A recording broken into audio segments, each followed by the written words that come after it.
there was not enough competition at the time, and they didn't understand that notion. And we sold our soul to the devil. We sent people to competition platforms, and we did that instead of betting on our own platforms. For us, our ecosystem is healthy. We will maintain our jobs and continue to help them grow.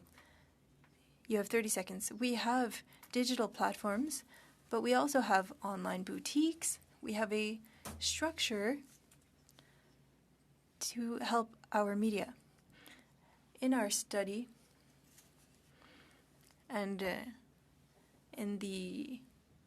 during the forum, you believe that there is a future for legacy media in an ecosystem that is moving towards the digital sphere. Well, the digital era has arrived. It arrived a long time ago. But beyond... I'm out of time? Question, thank you very Seigneur much. de la vie. Okay. Nice try, Mr. Shampoo. Right. Okay. Nikki, for the New Democrats, Nikki Ashton. Nikki, please. Thank you very much, and thank you very much to our witnesses. My first question is directed to Ms. Paradkar. We've heard a lot from the right about how journalists are unwilling to criticize the government. I believe that they're wrong. If we want to look at the hesitancy to be critical of power, we need to be looking at the corporate consolidation, the oligopolies that exist within the media landscape in our country, and the shrinking of the number of voices that are willing to be critical of power. You've spoken out against Israel's brutal bombing of Gaza. You've faced an organized campaign of harassment that has impacted your work. If we're going to talk about journalism being under attack in the country and how we can support good, accurate journalism, we cannot ignore this reality. We need journalists who are going to speak up about what is happening in Palestine and Canada's role there. We were talking about an intense bombing campaign that has left roughly 30,000 Palestinians dead, mostly women and children. We also know that on average, 5 journalists or media workers are killed a week, the highest rate of journalist death since the Committee to Protect Journalists began recording this over 30 years ago. What can we do to create a climate where these voices are heard, where journalists don't rely on the passive voice to describe the death of Palestinians, where journalists don't have to fear losing their job for accurately reporting the horrors of war and genocide? Wow, thank you for the question. It's a very sober time for a lot of people who have histories and trauma, and it is a complex subject that I recognize has caused a lot of pain for multiple communities in Canada and around the world. In terms of being able to criticize any side or speaking up for Palestinian rights in the face of what the ICJ has called a plausible genocide. If I had the solutions to how to make that happen, I think it has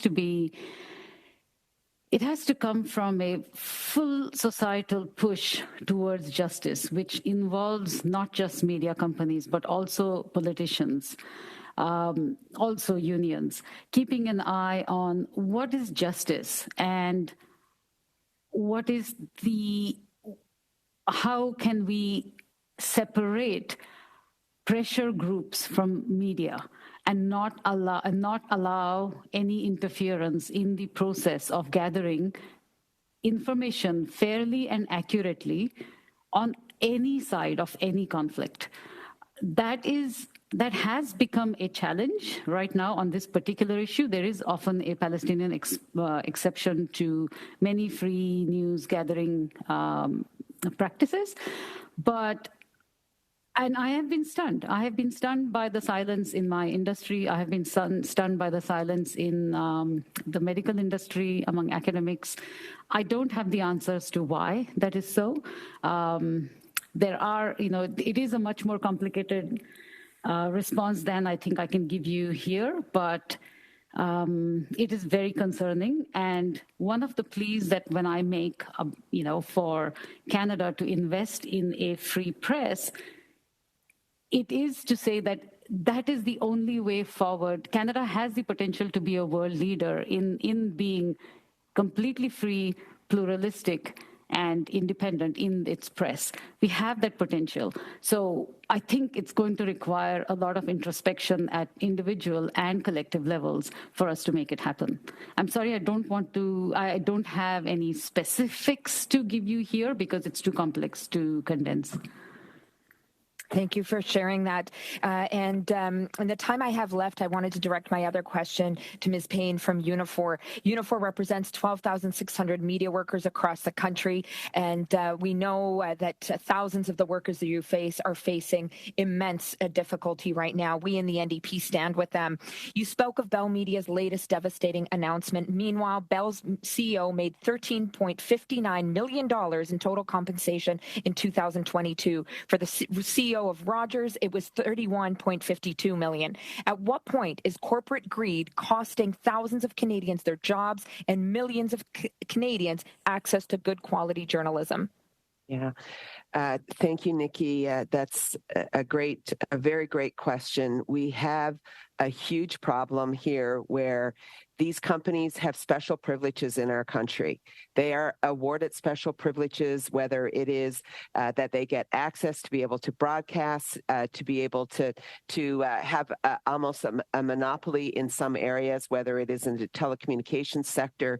And at the same time, I would say that is a social contract that they should be feeling right now. And part of that means we don't go through this. We don't have thousands and thousands of Canadian workers being laid off and a media landscape in wreckage. They have a responsibility to be able to expand that and connect Canadians through these services. That is the responsibility 20 seconds, they have. Ms. Payne? I will also say it is really, really important that we consider outside of what they're paying their CEOs, they are also, sending millions and millions and millions of dollars a year in increased dividends to shareholders. All of this money, these are choices that these corporations are making. There could be different choices to employ Canadians in good jobs, delivering excellent journalism. And it's up to us, all of us, including government, to push to make sure that those companies live up to these responsibilities. Thank you, Ms. Payne. I now go to our second round of questions. It's a 5-minute round for the Conservatives, starting with Mr. Good. Merci, Madame la Présidente. Merci aux témoins d'être... Thank you, Madam Chair. Thank you to the witnesses for being with us. I have concerns like the rest of Canadians on the future of the media. But when I see Mr. Gomez and the choice that you made, I find that very inspiring. And Mr. Chamberlain, I think that you're giving me hope through your testimony. Business models are being redefined. I'll start with you, Mr. Chamberlain. I was really interested in what you had to say, that there was a business model that could bear fruit and maintain jobs and perhaps even create new jobs. Thank you very much. What I was saying earlier, there are two things. We have to talk about the ecosystem, and I believe that it will be increasingly difficult for media that are pay-per-play, but I believe that there are certain media outlets, and I think that Mr. Patterson showed that a long time ago in Western Canada, where there was Newcap in the east. These were media owners that were in a conglomerate that supported development. I think it'll be very difficult for pure player for that way. I want to stay on information and supporting that information. Information in the regions is not supported as it needs to be. There are fewer media outlets and bigger media deserts. And something to look into in the funding is that there's too much funding going into urban centers. And the government, as a client, for example, when they make an announcement, they put too much money into bigger regions to the detriment of smaller regions. And it's just moving money around according to the population of the different regions, but that's not what's currently being done. Currently, we're over-investing in big cities. I don't have anything against big cities, but you can't put 95% of your budget, and I'll give you a concrete example. We received from the federal government $16,000 in ad revenue in our 18 radio stations. In 1 year, you might say, what's $16,000? Better to have it than to owe it. But $16,000 is not a lot for 18 stations when I know that a budget should be $130, $140, $170 million. Why? Because the funding should be for all Canadians, not only a small part of the Canadian population. And to reach all Canadians, we need to go to more remote regions. And in order to do so, there's not only the internet. You can have radio everywhere. And so you need to reach all Canadians. And that's important. Everybody's talking about equity here. Representation. And I can tell you, if you want to be equitable and representative, you need to speak to all Canadians everywhere in an equal manner. Thank you, Mr. Chamberlain. Mr. Gonez, you talked about the need for journalists. But what is the quality of journalists that you need for the future?